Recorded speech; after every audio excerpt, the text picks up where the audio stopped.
안녕하세요. 혹시 받아야 할 돈이 있는데 출심 업체에 맡기려니 비용이 대체 얼마나 들지 감이 안 와서 망설이고 계신가요?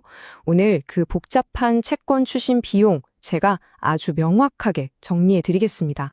아마 많은 분들이 가장 먼저 딱 떠올리는 질문일 거예요. 아, 이거 혹시 뭐 먼저 내야 하는 돈이 있나? 이 걱정 정말 스트레스 받죠. 맞아요. 바로 이런 비용에 대한 막연한 걱정 때문에 정작 받아야 할 돈을 포기하는 경우가 정말 많습니다.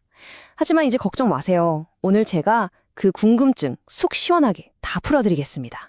자, 그럼 본격적으로 이 채권 추심 비용 구조를 한번 파헤쳐 보겠습니다. 도대체 우리가 내는 돈은 뭐고 또 어떤 종류가 있는 걸까요? 크게 보면요, 비용은 딱 이 세 가지로 나뉩니다. 첫 번째가 착수금, 조사비라고도 하죠. 초기에 들어가는 비용이고요. 두 번째는 회수에 성공했을 때만 지급하는 성공보수. 그리고 마지막이 법적 조치에 들어가는 실비입니다. 여기서 진짜 중요한 점이 있어요. 모든 업체가 똑같지가 않다는 겁니다. 일을 시작하기 전에 초기 비용을 먼저 내는 선물 모델이 있고요. 반대로 돈을 받아낸 다음에 그 성공에 대해서만 수수료를 내는 성공 보수 모델이 있죠. 당연히 성공 보수 모델은 의뢰인 입장에서 초기 비용 부담이 전혀 없다는 게 핵심이겠죠? 자, 이제 많은 분들이 가장 헷갈려하고 또 오해하시는 부분으로 넘어가 보겠습니다. 바로 이 법적 조치 비용입니다. 혹시 이런 생각 안 해보셨어요? 내가 추심을 맡기면 재산 압류하거나 할 때 드는 비용도 업체에서 다 알아서 내주는 거 아니야? 이거요, 정말 흔한 오해 중 하나입니다. 정답부터 말씀드리면 절대 아닙니다. 이건 업체마다 다른 게 아니라 법적으로 딱 정해진 규칙이라 아주 명확해요.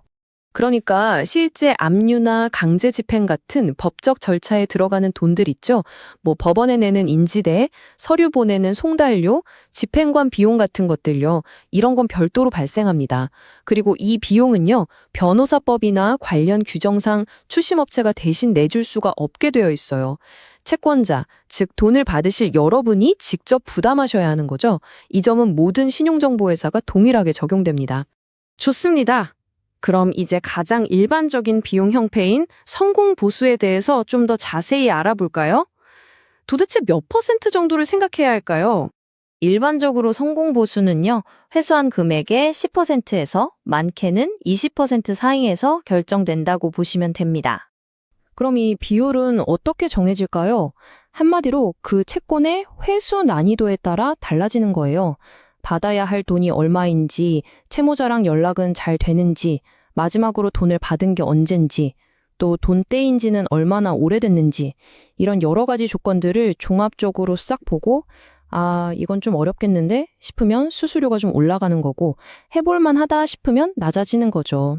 다시 한번 강조할게요. 성공보수는 말 그대로, 글자 그대로 성공했을 때만 내는 돈입니다. 실제로 채무자한테서 돈이 내 통장으로 들어온 이후에 발생하는 수수료라는 거, 이거 절대 잊으시면 안 됩니다. 근데 만약에 채무자가 돈을 나눠서 갚으면 어떡하냐고요?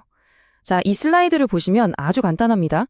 예를 들어서 성공보수를 20%로 계약했다고 쳐요. 근데 이번 달에 50만 원이 입금됐어요. 그러면 딱 그 들어온 50만 원에 대한 수수료, 부가세 포함해서 11만 원을 정산하면 끝입니다. 그리고 다음 달에 또 50만 원이 들어오면 그때 또 그 50만 원에 대한 11만 원을 정산하는 거죠.